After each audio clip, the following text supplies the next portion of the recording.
tutandikiddeko wali ate mu ggwanga erya Kenya mukwano gwange ewaliwo omuvubuka oba katugambe omwami yakwatiddwa era ng'ono atugumbudde oba asse abakyala 4 mu bbanga lya wiikisi 4 zokka. Neŋŋambaaniriza kansubye nti nno mwasibye bulungi mikwano gyange yonna gye musinzira okubeera nga ate mumpuliriza. Amanyi enzo Mumbejja Aisha Nassolo nkusaba likinga vidiyo eno. Comment yo ogiteekeko wansi awo ate mu comment section naawe atanna subscribinga mukwano gwange ogende maaso n'okubeera nga ate osubscribinga. Abaana abawala oba abakyala tulekeraawo okubeera nga ate twagala ebiwedde kwegamba buli kirungi kyolaba gwe n'olyagala kibeere kikyo n'okwegombagomba okwo bye tutakoleredde mukwano gwange. So munnange mu ggwanga erya Kenya omwami ono bw'atyo yakwatiddwa akwana abaana b'abendi bw'atyo n'abatta era ng'abafumba bw'atyo ate n'akwata ebyo by'abafumbye amagumba na biki n'ebinyamanyama n'agenda ate munnange n'abisuula mu mochari. Ekyo yasoose kikolera waliwo mu apartment emu mwe yabadde abeera waliwo omukyala awo neighbor we gwe yakwana bw'atyo yali agenzeko bambi ku shopping n'agula ebintu era bw'atyo n'akomawo ewuwe we yamala ate n'agenda mu maka oba mu apartment y'omwami ono wabula teyaddamu kulabika. Be yali abeera nabo okumunoonyako omu n'agenda era mu nnyumba y'omwami ono mu apartment ye nga banoonya omukyala ono bw'atyo naye yali agenze okunoonya omukyala naye n'abulirayo n'omulala naye n'agenda era nga naye azze kunoonya bano ye kyekigenda mu maaso naye bw'atyo n'abulirayo. So mu bbanga lya ssaawa emu ng'abantu 3 bonna munnange bafudde era ng'omukulu ono mbu kigambibwa yabafumba ne yeetika ebinyamanyama bw'atyo n'abyetika n'abitwala mu mochari n'abiziika eyo. Awo nno we yamala n'asengukawo ate n'agenda ku kyalo ekirala era bw'atyo nawo n'apangisaawo n'akwana bambi omwana w'abendi omulala omuto era bw'atyo naye n'amukola ekintu kye kimu n'amutta n'amufumba kwegamba n'atwala ebinyamanyama ebyo n'abiziika. Kwegamba beebuuza kiki ekyali ate emabega w'ebintu bino byonna kwegamba kigendererwa ki omwami ono kye yali agezaako okubeera ng'ate akola okutta abaana b'abendi bw'atyo mu ntiisa ate n'abafumba. Beebuuza nti yalinga alya ebintu ebyo kwegamba beebuuza nti kigendererwa ki mu butuufu tebinnaba kubeera ng'ate bitegerekeka wabula ngenda kubeera ate mbaka akatambi ke nkulekerako ku nsonga zino neera ogende maaso n'okubeera ng'ate oyongera okuzitegeera mukwano gwange.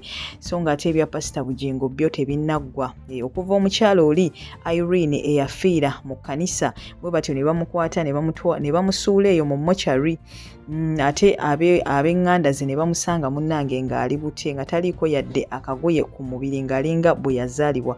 Kugamba empa y'omukyalo oyo ekyaliko ebibuuza bingi era Pastor Bujingo ye okunoonyereza munaye poliisi ekyagendera ddala n'okubeera ng'ate ekukolera ddala tetumanyi wa bino nabyo gye bugenda kubeera ng'ate biggwera.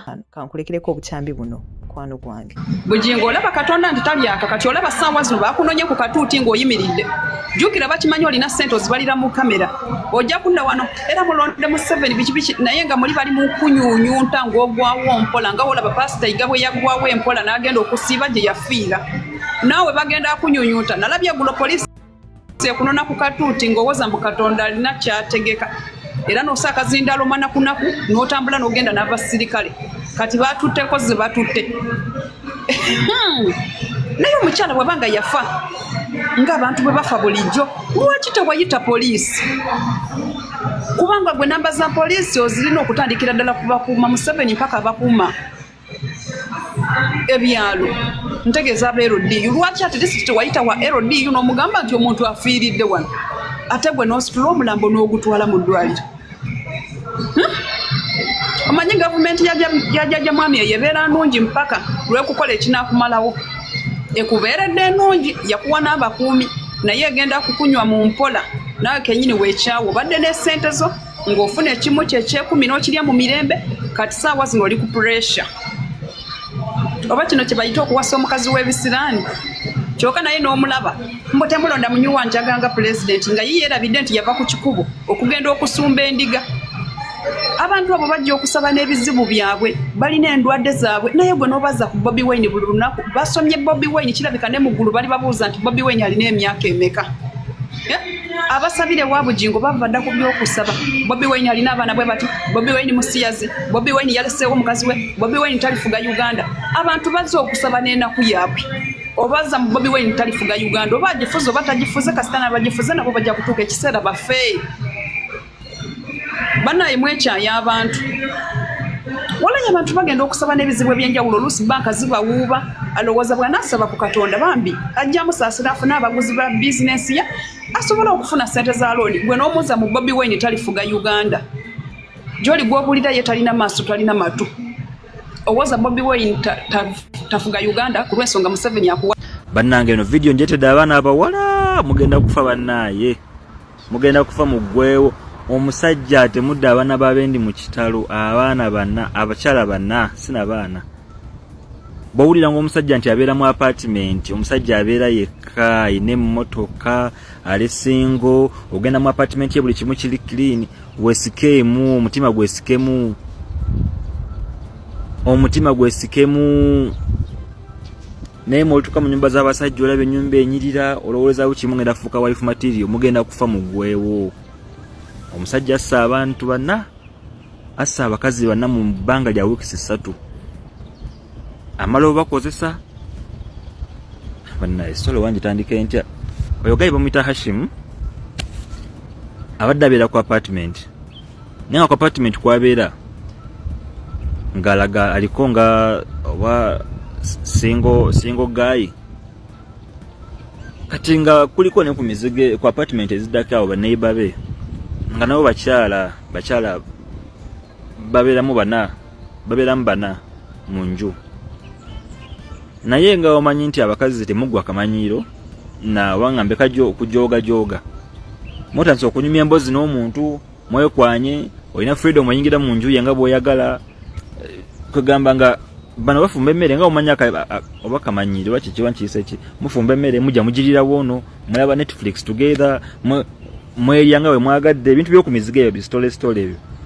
Kati munaaye kumba omusajja ye alina omutima gwa butemu. Kati omusajja oyo omukazi agoinga MIA. I think I don't know if that's the right word, missing in action. Omukyala agenda shoppinga. Foto gyasembye okulabika nga omukyala agenze ku shoppinga ku supermarket. Omukyala n'avaayo bulungi ne bamulaga nga ali ku apartment ng'ayingira mu nju ye. N'ava mu nju ye n'agenda mu nju y'omwami oyo. Omukyala teyavaayo mu nju. Kati abandi badde nga baabya nabo mu nju ne bagamba ali mu nderi wa boyfriend. Kangendeyo nkebere. N'agendayo naye. Teyavuddeyo naye. Kade okusatu naye agamba waayi kabadde kankana kato myaka 14 kangendeyo. Nako tekavuddeyo. Abantu basatu nga babula. Mu bbanga lya ssaawa emu nga babula. Nenga bwe yagendayo mu nju y'omusajja tavaayo mu nju ya musajja. Kati nga omanye ekintu ekiyitibwa omulambo gw'omuntu. Ng'atya alaba abaana baleka mu nju bagenda kuvunda bawunye. Ng'alaba bw'anaabatwala omuntu toyinza kwetikka mulambo gwa muntu gufulumya apartment ng'atenga kutematema kitonde kiyitibwa mulambo gwa muntu. Ng'agutematema kafika kagumba ng'abafumba abatokosa. Bana bawala mugenda kufa, ulira wofa mu ngeri ey'obusirusiru, ulira wofa mu ngeri ey'oki. Naye ng'afumba mirambo giri eri. Ng'agiteeka ku hot gas, wagiyite high temperature gas, ng'agifumba nga ogamba ofumba ennyama ekaluba esobola okugonda yonna ng'atokosa mirambo gy'abaana nga gigonda.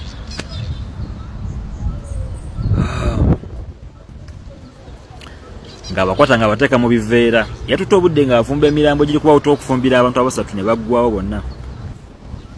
N'abateeka mu gaveera ga black, yafunya gaveera gangi. Ng'apakira mu mirambo ng'agitwala mu limbo eri ku kyalo ko bagita Langata gye yasudde emirambo egyo.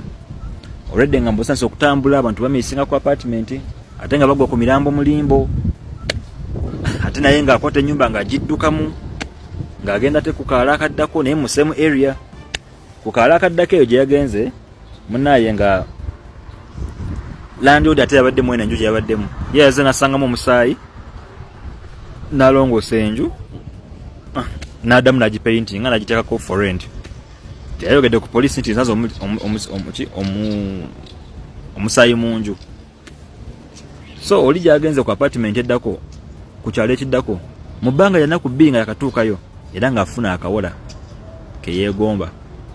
Atambula n'ebintu bye, afuna apartment n'agifanishinga bulungi mu bbanga tono era ng'afuna akawola kalonde ekkubo. Abaana abawala lwaki emitima gyammwe giggwa mangu?